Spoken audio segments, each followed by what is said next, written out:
Hello, everyone. Great to see everybody joining the event. We won't kick off straight away, give people some time to come in.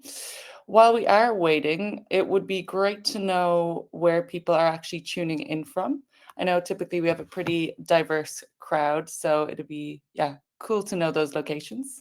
I myself am tuning in from Amsterdam.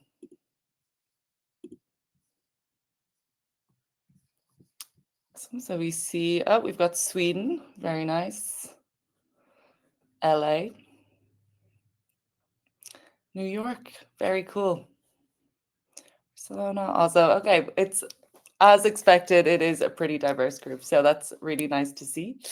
So conscious that we have some people coming from Europe and it's a little later in the evening, so we will get kicked off. Some housekeeping first and foremost. So we are recording this session. Anybody that's registered will automatically get a recording sent to them afterwards as well. As you've already seen from the chat there, we will have an open chat throughout the entire session. So if there's any questions or anything like that, please do feel free to share them directly there. And we will, of course, leave some time to, essentially answer questions after the initial session itself as well. But I'm going to go ahead here and share my screen. So thank you everyone for joining our webinar session with the Experience Institute, all about building skills that last. So I think it's fair to say we've all seen it. Learners are super engaged, they're super inspired during a session, but then they tend to forget quite a lot of it just a couple of days or even a few weeks later. And so the real goal behind this session today is to explore how we can actually bridge that gap. So how we're kind of describing it is that, yes, the forgetting curve is real, but there are definitely some very solid ways to beat it as well. A little introduction to myself. My name is Jane, and I'm working with We Are Learning as an enterprise learning specialist. My entire background is in EdTech, so I have a real interest in everything to do with, any kind of learning, but in particular online learning as well. And I am joined today by Stine. So she also works for We Are Learning, and she is a senior instructional designer and a real pedagogue. And I can say that confidently working alongside her. So she will often work with many of our customers to, kind of reinforce and extend any of their kind of in-person experiences through immersive practice and AI kind of learning design as well. And then we're super, super happy to be joined by Sara. So she is the CEO at the Experience Institute, and she is an absolute expert in creating learning experiences that really kind of spark change and stretch people outside of their learning zone. Very, very excited to have these two very expert women joining today to bring us through. So agenda, it's pretty jam-packed. So we'll get into it. We're going to start with the power of experiences, and then we'll move into the science of reinforcement. And then we plan to bring all of that together in a conversation about what, lasting learning really looks like. And of course, we'd love some of your input there as well. But first and foremost, before we get into the main crux of it, I do want to pick your brains a little bit. So we have an audience poll, and you're all familiar with the chat at this stage. So it'd be great if you could answer A, B, C, or D on what you think is the biggest challenge when it comes to helping learning really stick in your organization. And it'd be cool to see, let's see what the main kind of takeaways there are as well. So, okay, Terry's going A. Okay, cool. Well, so far we're seeing quite I would say an even split between them all, which is always interesting. But okay, that's some food for thought. And the great thing about today's session is we're going to hopefully address all of these key challenges as well. And in order to do so, I would love to welcome to the stage Sarah, who's going to talk about designing those learning experiences that stick. And welcome to the stage, Sarah. Thank you, Jane. Appreciate it. And hi, everybody. Thanks so much for spending your morning or your evening or your afternoon with us, wherever you are in the world. Um, this is one of my favorite topics to talk about. And I like to do so really by starting with a story. So if you'll indulge me, I'm always reminded when I think about learning that really sticks about a childhood story, actually. When I was growing up, we moved a lot as a kid, and something that stayed consistent for me throughout all of those new places and new friends and new schools was my desire to perform. And from a really young age, I wanted to be on stage. So when I was about 7, I was in the 3rd grade. We had just moved to a new town, and I was just itching to do a performance. And I knew I could do a one girl show. I'd done plenty of those as the person who was always moving around. But I thought it'd be more fun to do with others. And I also wanted to learn how to put together a full play. So I didn't really know how to do it, but I started by knocking on the doors of neighborhood kids and telling them I was going to put on a play. Decided to do Beauty and the Beast because that was really popular back then. And finally, when I got enough people and wrote my little brother in, we started rehearsing in the basement. We raided my mom's closet for costumes. And then when we felt like we were ready enough for a performance, we invited our families and some of the other neighbors to come watch us. And I can't honestly tell you how that performance went, but I can tell you that it really instilled my love of directing and performing. And here's just a fun little picture of how that went. And more important than all of that, it really taught me this lesson that grounds our work at Experience Institute, and that is that when we are kids and we want to learn something, we simply do it. When we're kids, we have this innate curiosity that uh, we that becomes the stem or the root of how we want to grow or how we want to learn. And we pursue that without external pressure, just with our own desire. We see an older kid do something, or we see something on TV, or we read it in a book and we think, I want to do that. And so we pursue it. And we're not just driven by that outcome, but we also really tend to enjoy the process of learning it as well. Now, what ends up happening is that we go to school, and at least here in the US, things are pretty structured, and we suddenly have tests. We have right and wrong answers.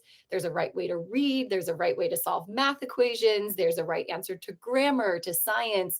And our job becomes in learning to really master logic and to memorize facts and to know that we have done so when someone else tells us that we have because we've aced that test or we've gotten an A on the paper.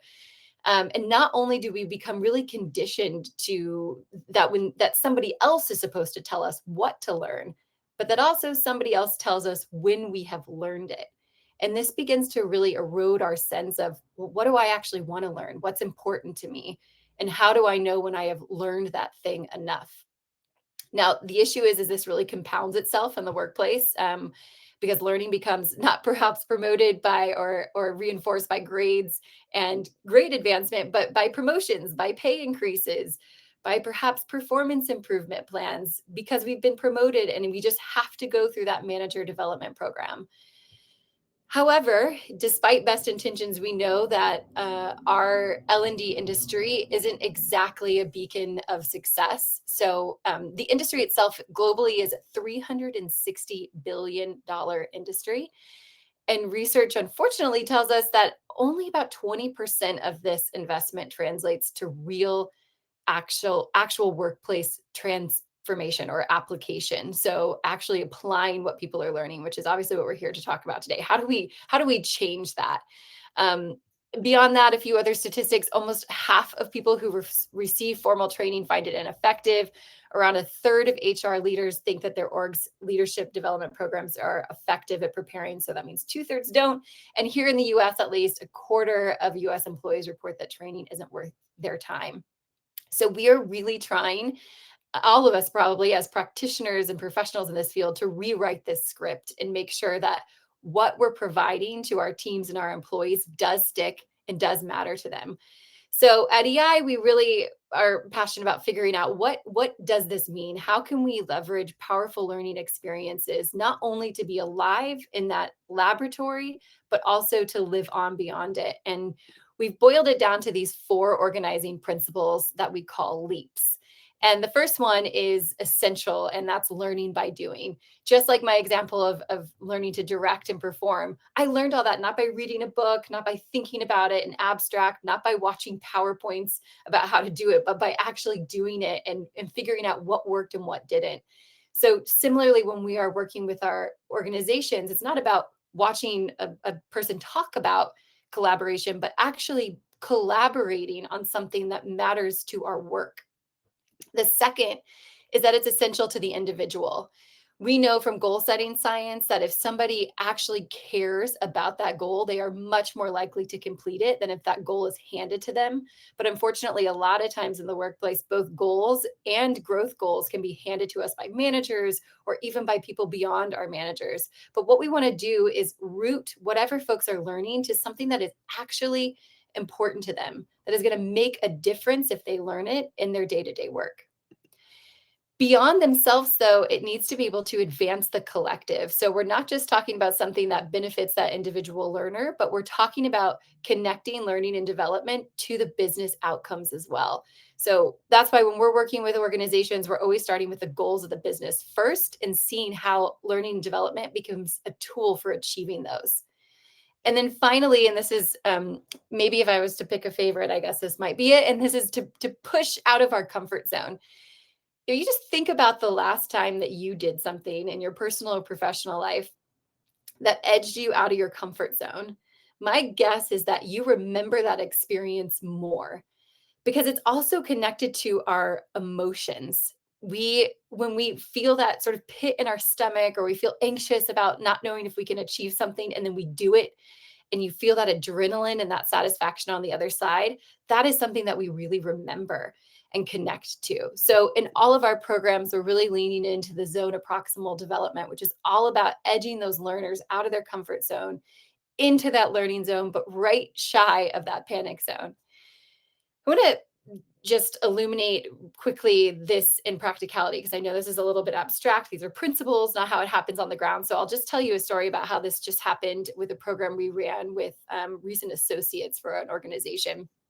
And when we hopped onto this project, like many of you probably, we got a list of desired outcomes, things like effective communication, analytical thinking, relationship building, project management, incredible things that we all want people to do, but a little bit big, broad, abstract.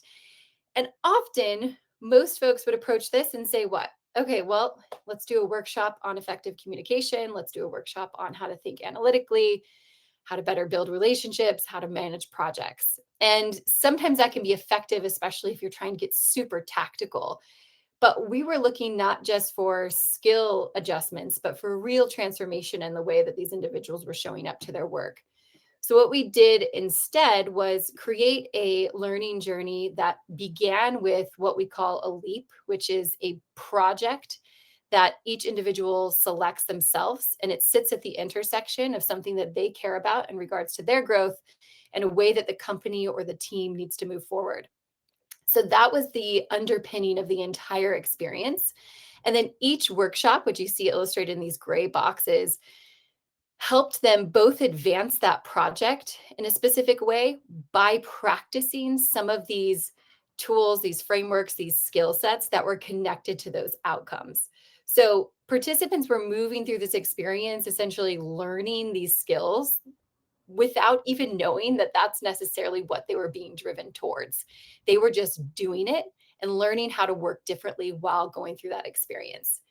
Now, in the end, just like any good experiential learning, it takes significant debrief so that they start to make sense of what they experienced and then think about how to transfer or apply that back to their day to day work beyond that particular project. And you heard likely all of those four elements in there, that learning through doing, the essentialness to the individual, the fact that it was not just about their project, but also connected to the larger organization, and that there certainly is an element of being pushed out of their comfort zone as each of these experiences end in what we call leap talks, which is kind of like a TED Talk experience where learners come on stage, tell the story of both the outcome of their project, but even more importantly, the learning journey they took to get there. So one more click down I want to offer everybody just to make this even more practical for you today is that this is the architecture of a full program. And some of you here might be in charge of thinking about that. Others of you might actually be getting down into what does each individual experience look like. So I'm going to offer you EI's design methodology, which we call the EI wheel. And this is how we design every single workshop or experience that we facilitate for folks. So begins with a challenge. And this challenge is really the centering point of the workshop. So it makes sure that everybody understands why they're there, what is at stake, and what's the problem they're seeking to solve.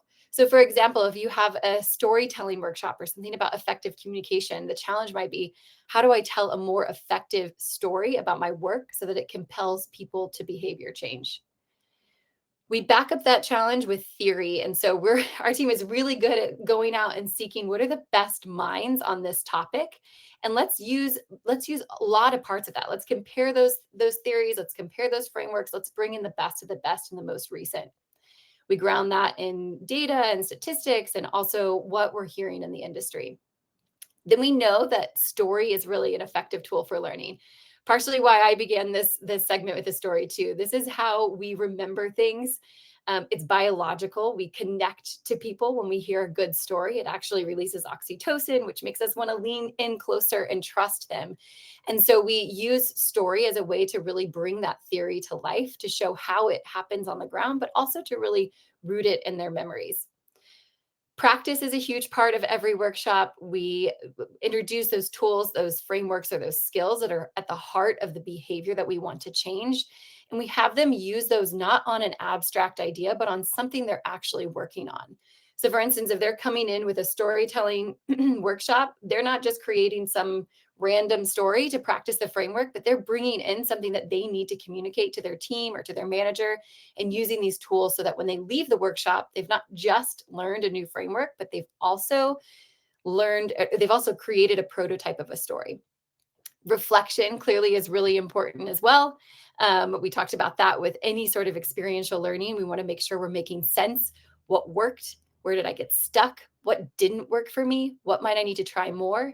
And then that leads us into application, which is the invitation to take these tools and these frameworks out into their real work. And we usually give them actually options for this because it's a lot for a learner to think about themselves, especially in a short learning experience. So that'd be something that I really recommend to folks if you want to play with this framework.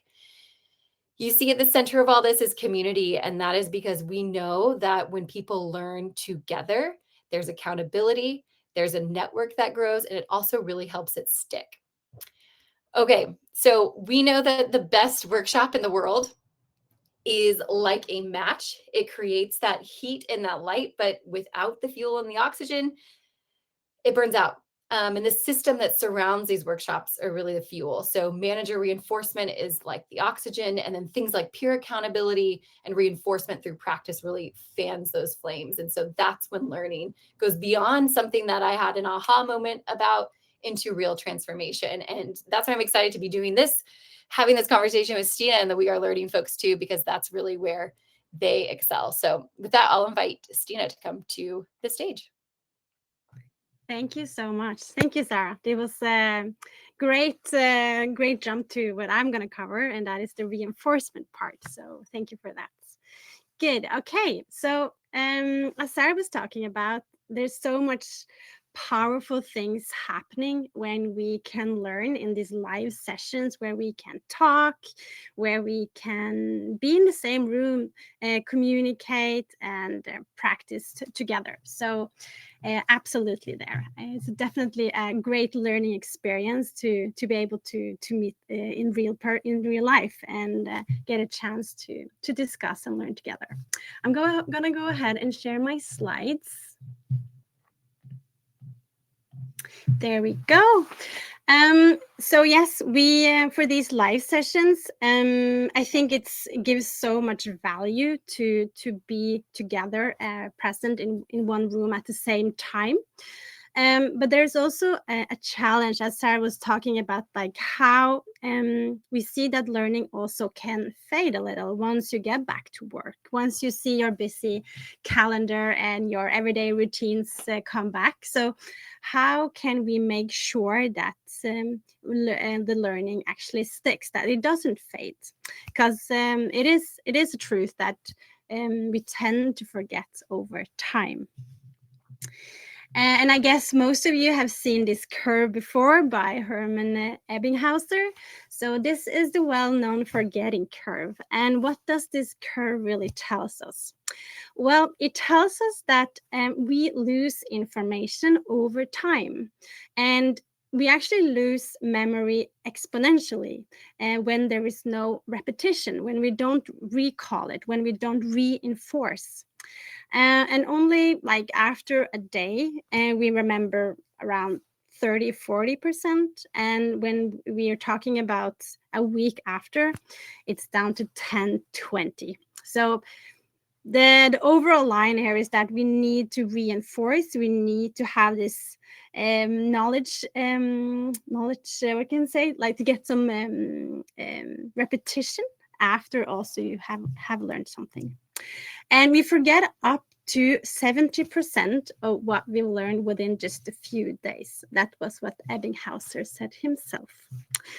But how can we combat this? So how can we do something about this forgetting curve? And how to improve the learning transfer when we're back to everyday work.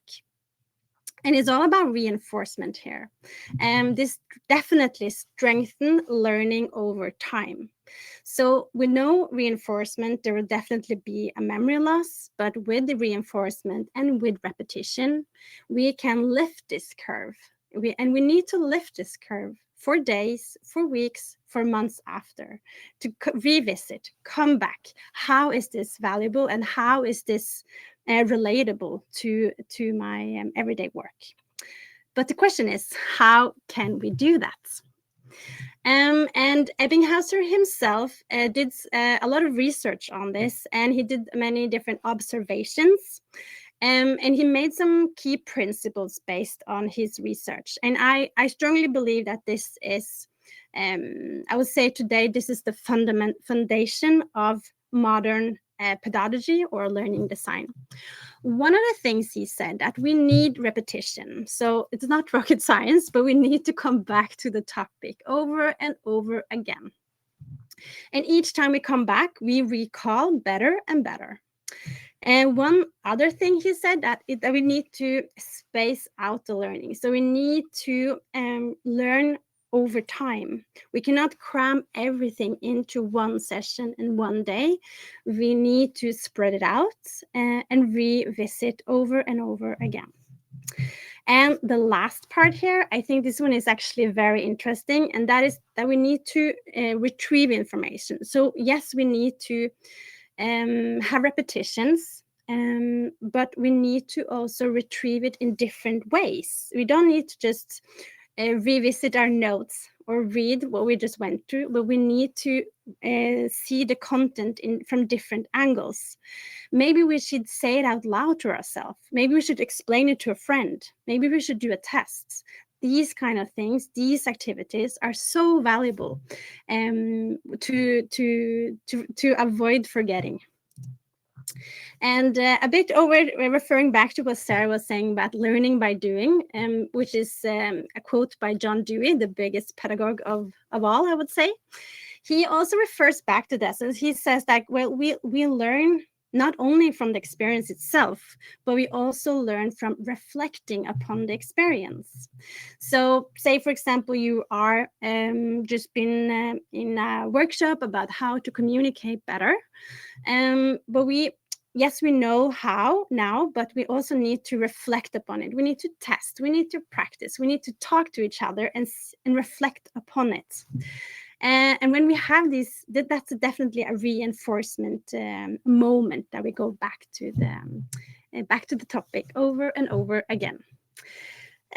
So what can we learn from Ebbinghaus and Dewey? I think as a pedagogue myself and instructional designer with years of experience from the industry, before this webinar, I was thinking, okay, what kind of factors or tips and tricks do I think is important to be aware of? So I have gathered now 4 key factors I think is important to make learning stick, and also when we're thinking about reinforcement moments. And the first factor is that we need a repetition, and that's been mentioned now several times. We need to come back to the content, and as a learning designers, those creating these learning moments, we need to facilitate for that. We need to make sure that we can allow the learners to repeat, to come back to the content again. And so we need to give them new questions. We need to give them new text. We need to give them new areas or arenas to meet. Imagine if you are creating a course about cybersecurity, you might have a course, but it's also valuable to send off a video, to do a workshop, or be able to discuss why it's important for the company, but also maybe send out an email and make those working there analyze if this is a fake or a real email. And number 2 is this active engagement. And I think it's so important. You need to be active in the learning moment, not passively listening to what's been said to you. So learning by doing, Dewey, that's definitely in line with this. So we need to be a part of the activity, just like Sara mentioned. So we don't need to, or we shouldn't just watch a presentation or just read a text. We need to be a part of it, and we need to click on something, engage with something. We need to move. We need to engage in the content.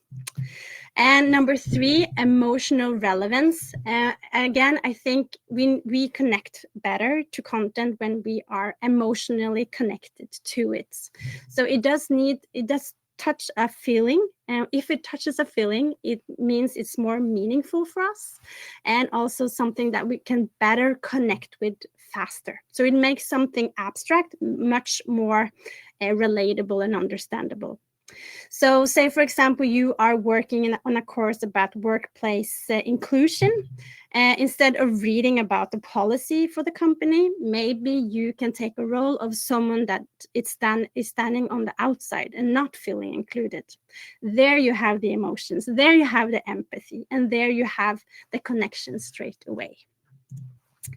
And the last part, that's the safe practice. So meaning we need to allow the learner to be able to practice, test, experiment. So we need to facilitate for that, and we need to allow the learners to do mistakes, and that should be fine. I think it's so important that we have this in mind, especially when we're thinking about reinforcement, that we need to help them come back to the topic. So again, if you're creating a course about mentoring or even giving feedback, you would need the learner to you need to give the learner the possibility to train on it. So to test out what happens if I give a too direct feedback to a colleague, what happens then? So to practice these interactions, test what happens if I say this, what happens if I say something else. That is super valuable when it comes to the learning part of it. So all of these principles create definitely, or is I would say, grounded in what we like to call psychological safety. So the learning experience, this is a learning experience when we feel like we can test out, that we feel there is room to test out your knowledge and see if this fits or how does this work. So this psychological safety, allowing the learners to test their knowledge and come back to the topic again, it's very valuable. And again, this is a bit just like it's been referring back to Vygotsky in the zone of proximal development. So allowing the learners to be in that comfort zone, but also giving them space and room to learn without being too much. So by having all of these factors as a part of your experience, then I think it's way easier for the learner to see, okay, here is a place where I can actually come back and have some repetition and some reinforcement on what you had for your live workshops. So how to do all of this, how to create these reinforcement moments. And there's definitely a lot of different things you can do here. One thing I argue for is this scenario-based training. I think this is perfect when you want to put the learner in a real life situation and they can practice themselves. Here the learner is definitely in the front seat and he or she needs to make decisions, real life decisions. He needs to be the actor. So again, here the learner can practice or be involved in the learning experience. You definitely have a space to practice safely and also be emotionally engaging.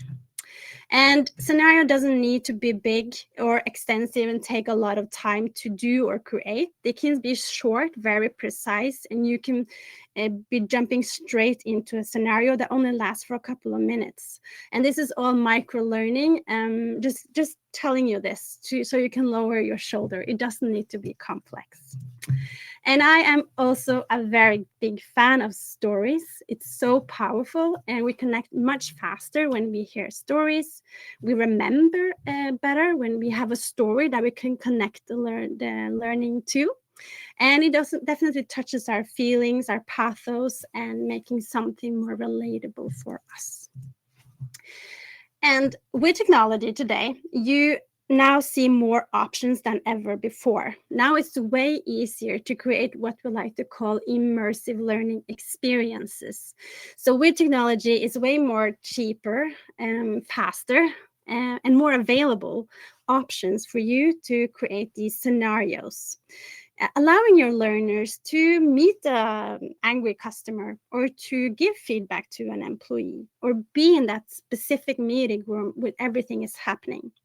It's not so easy in real life for many reasons, but with technology, you now have the opportunity or the possibility to create these scenarios and allowing the learners to test and practice and coming back to what they just learned from the live workshops and the live sessions.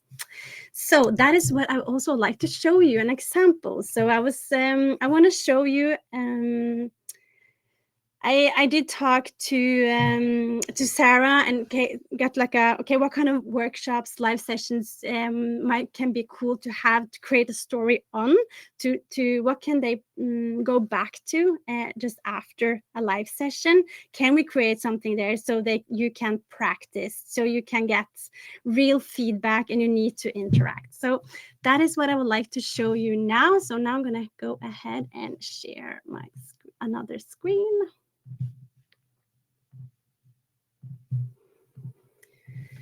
There we go. So, and now I would like to show you two short stories. These are quite different, but the first one is, okay, you've been on a live workshop about feedback filter. So it's a way of evaluating feedback that you get, and then you say, okay, how should I look on this feedback? What's an example? What's a non-example, for example? So this story takes you through the whole thing, and you need to decide yourself throughout this story what's the best answer to this. So let me just play it for you so you see how it works. So growing from feedback in the story, you will practice two key skills: how to receive feedback, but also how to give feedback. So are you ready to revisit what you learned from the workshop? So let's begin. You recently attended a live workshop where you learned about the feedback filter, a simple way to pause, reflect, and learn before reacting. Now it's time to practice. I'll now give you a few feedback statements, and you'll look at each from different angles using the feedback filter. Ready to give it a try? Yes. Great. So which statement do you want to dive into first? Eric is told he doesn't understand his prospect's needs. Sure. Now let's meet Eric, a sales rep who just got some direct feedback. You don't understand your prospect's needs. Ouch, that stings. Let's step into his shoes and use the feedback filter to unpack it. Step 1 is to find an example. A time when this feedback could be true for Eric. Which of these moments might have happened to him? And then I need to, think, what could be a good example here? So I would say maybe jump straight into the demo. Eric jumped straight into a demo before asking about the client's goals. Nice work. Finding a real example helps you see where this feedback might come from. Now, let's look at the opposite. A non-example, a time when this didn't happen for Eric. And now it's something that, an example where it did not happen. So say Eric began the call by asking about the client goals. Eric began the call by asking about the client's goals and challenges. Exactly. Noticing non-examples helps Eric see that this feedback doesn't define him. It's just information. Yes, and then the story continues on. I also like to highlight that in the beginning, you can choose different feedback. So you decide kind of in which story do you want to jump into. So this is a branching scenario, and you choose your own path. One other example I just want to quickly show you.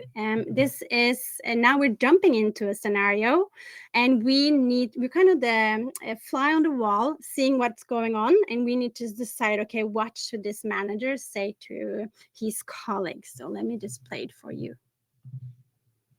You've just practiced how to receive feedback with the feedback filter. Now it's time to switch sides. Let's see what it takes to give great feedback. Your teammate Avery needs some feedback after a meeting where she jumped in before others had finished. As you think about how to approach this, keep in mind what you learned in the Growing from Feedback workshop. How to make feedback clear, kind, and constructive. Let's see if you can hit all 4 bases. Warm up, what happened, why it matters, and what's next. How do you start? Hey, Avery. That meeting ran a bit over, but it was really useful. But there's something I'd like to talk to you about.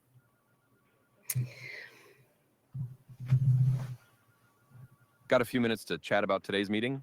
Yes, absolutely. I've got a few minutes. What's on your mind? Nice. That's warm and curious. You're signaling this is a conversation, not a confrontation. Now it's time to describe what you saw happen. Be specific and stick to what anyone could have seen or heard. What would you say to Avery?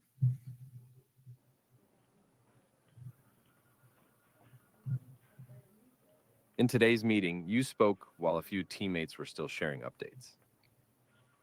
Oh, really? I didn't realize until just now. I guess I got a bit carried away. Exactly. That's observable and specific. Yes. So this is just 2 different examples of how you can re-engage the learners in the learning moment. So how can they come back to a topic? So this was all about feedback. How can they revisit this? How can they get this reinforcement and coming back to scenarios? I think also going back to this, how to retrieve information. This is a great example of how you can see things differently, seeing different perspective, but still the same topic. So again, 2 different examples. It involves the learner, and you definitely feel how it is to be that manager. What should you say? What is the right thing to say here? And you swap between the characters and this coach. So yeah, that's it for my part. I know there's some Q&A coming up here. Am I right? Indeed, you are. Yeah, I think I was checking out the chat. So please do feel free, guys, if you want to post some in. But I am going to be a little bit selfish because, yeah, both of these sessions, I think, got the cogs whirring for me at least. And I will probably put this to both of you if you don't mind. But I would be very curious from kind of both the experiential experience and the reinforcement. What is one quick shift or tip that you might suggest for L&D leaders who really do want to just make learning stickier? And maybe Sarah, I'll pass it over to you first. Sure. So much, but I think one quick thing you can do, I think really I would just go back to what is going to be relevant to the individual. And I totally get that as a L&D practitioner, probably at scale, you don't have the luxury to dig into each individual's interests. even beginning with a short reflection exercise in which people are connecting themselves to the topic from the very beginning can really help them kind of prime themselves to use whatever you're giving to directly apply it back to their own challenge or their own context. Mm. I like that. It's so simple, but it really immediately kind of puts the learner themselves in this training. Yeah. And is there anything you'd maybe add to that one, Stina? Yeah, I think first of all, I think it's so valuable to start off with some reflection. I often do that in the more like in digital courses as well. That you can start off with a test. So test your knowledge, like how much do you know, how much you know about the topic, and then kind of it creates more engagement and more motivation for what is about to come. I think also don't forget the design part of it. So now I'm thinking more about this.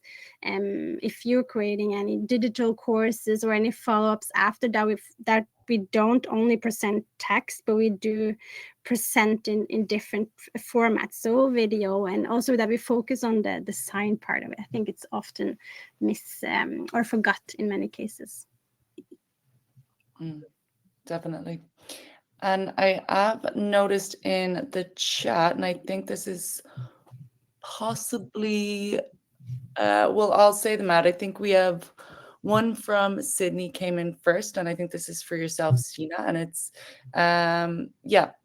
more of a tool-related question, and it's about how you actually add the on-screen text.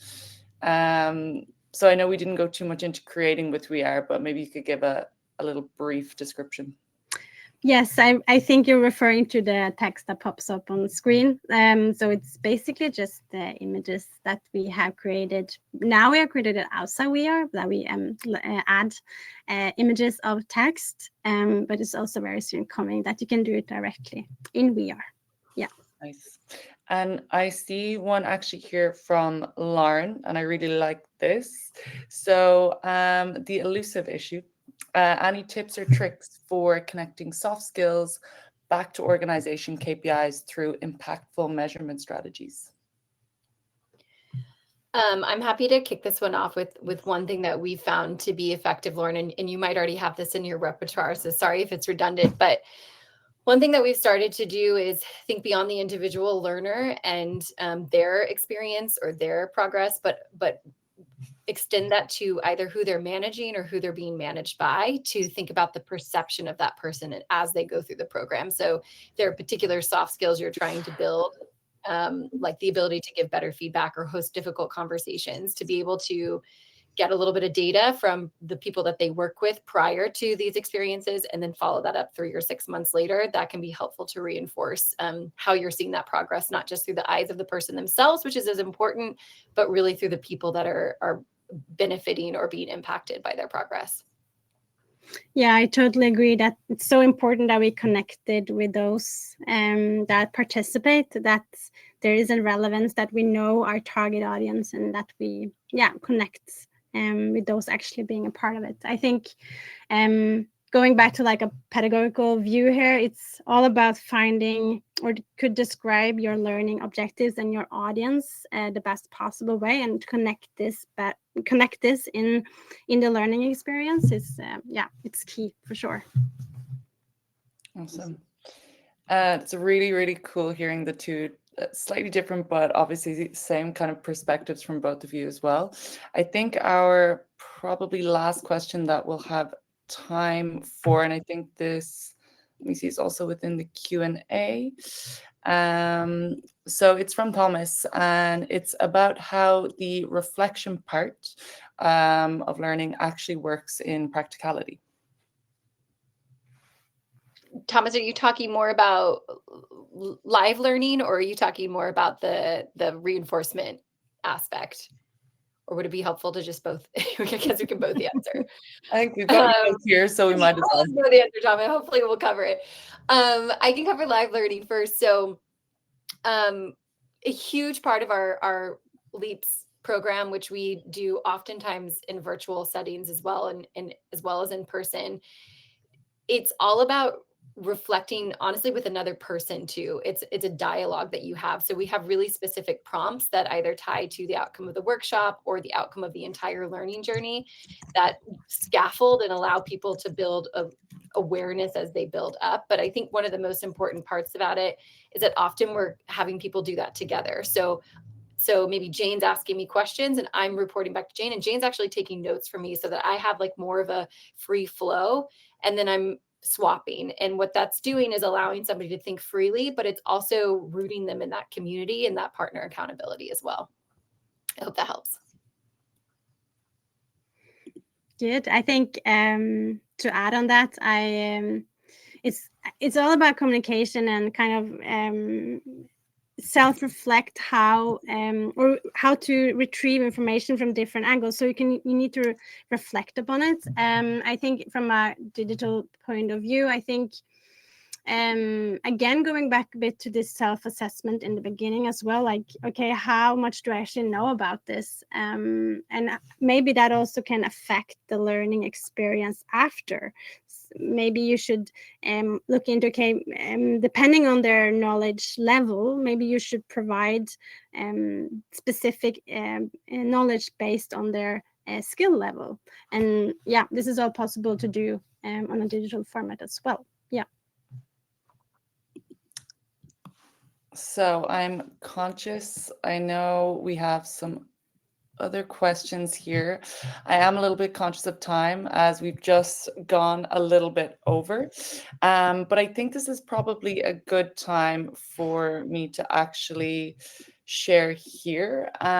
So if you're curious to know more about what the Experience Institute does, the EI methodology, feel free to either scan this QR code, and you can also actually just reach out to Sara directly. I think this session really got the cogs whirring for a lot of people. So if you do want to continue that conversation, you can do that. And the same goes for myself here. You can just book in directly there or send me an email, not a problem. If you are interested in, maybe getting to know the We Are Learning tool a little bit more, because in today's session, we did focus mostly on the output. So what those kind of immersive scenario-based learnings could look like.